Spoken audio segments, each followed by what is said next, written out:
Hello everyone, my name is Ashley Nicole, also known as the Redhead Hairstylist, and I'm going to be showing you my natural everyday makeup routine.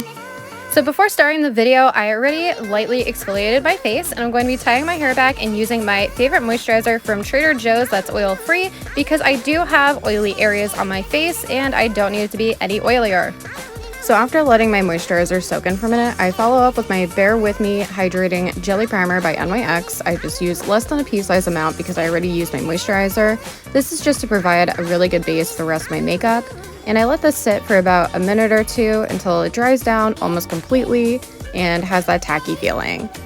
I'm really big on creating a solid base before applying my makeup because I don't want to have any breakouts. I do have sensitive skin and that's why I have some redness in this video. Okay, so now that it's dry, this is where things get crazy. I'm going in with my translucent powder by Airspun, and I'm going to stipple this really lightly all over my face. You just want a really thin veil of it. By doing this before, and yes, before your liquid foundation, this actually creates a barrier between the oils from your skin and the foundation so it doesn't break down as fast and you don't have to bake. I'm not a big fan of baking, and I also prefer not to because it dries out my skin really bad and it does show more fine lines. So after creating that light powder veil, I'm going in with my MAC Fix Plus spray, and I'm just doing a very light spritz all over my face just to set that powder down. And I let that sit and dry for about a minute.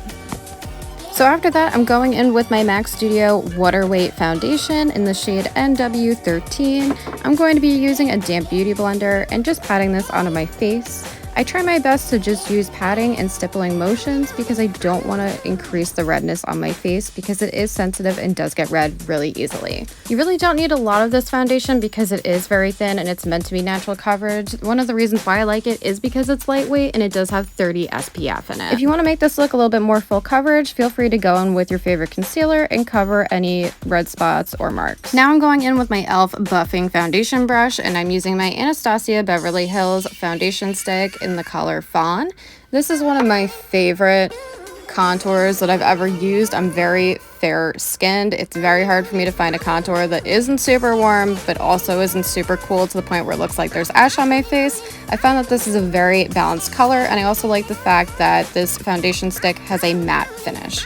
So for my contour by my cheeks, I'm going to be doing small circular motions and dragging it back towards my hairline. I don't want my contour to be any closer to my mouth than it already is.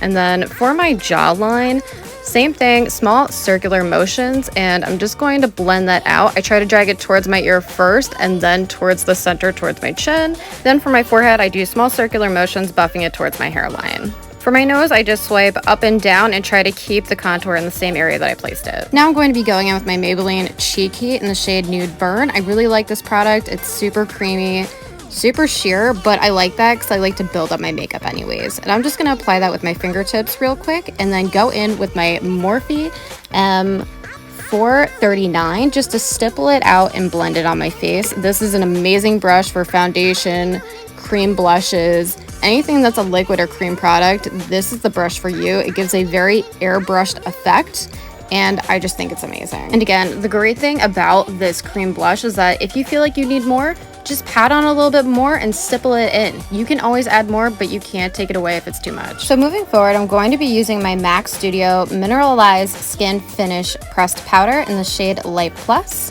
I'm going to be using the same fluffy brush that I used with my translucent powder to just stipple this and pat all over my face, adding a little extra attention to my T-zone because that's where I tend to get the most oily. This powder does add a little bit more coverage to everything else, which is another thing that I do like, and I find that it just helps marry all of my cream products together and give it more of a natural skin finish. Now I'm going to be going in with my favorite highlight by Becca Cosmetics in the shade Pearl. I'm going to be using my dome-shaped highlight brush to apply it, following the outer corner of my eye, straight down to the highest point of my cheekbone, concentrating it right there, and then feathering it out. Once I'm finished with that area, I move on with whatever's left on my brush, and I do the tip of my nose, the bridge, my cupid's bow, my temples, and my chin. I don't like a lot of highlight there, I only like a little bit. After my highlight, I'm going to be going with my MAC Studio Fix Plus again and using my beauty blender to help melt and marry my makeup down. I find that this gives me the most natural airbrushed look with my makeup. After that, I spray my face one last time with the Fix Plus and I let it sit down completely to lock in my makeup. Once that's completely dry, and I mean completely, I go in with my favorite lip gloss by Kylie Cosmetics in Candy K, and I apply a very sparing amount. This stuff is super thick, so you don't want a lot. If anything, you just want to put on a little and move your mouth around just to disperse it. Alright, and this is the finished product. I hope you guys enjoyed this video and learned something new. Please like and subscribe, and I will see you next time on my channel. Bye!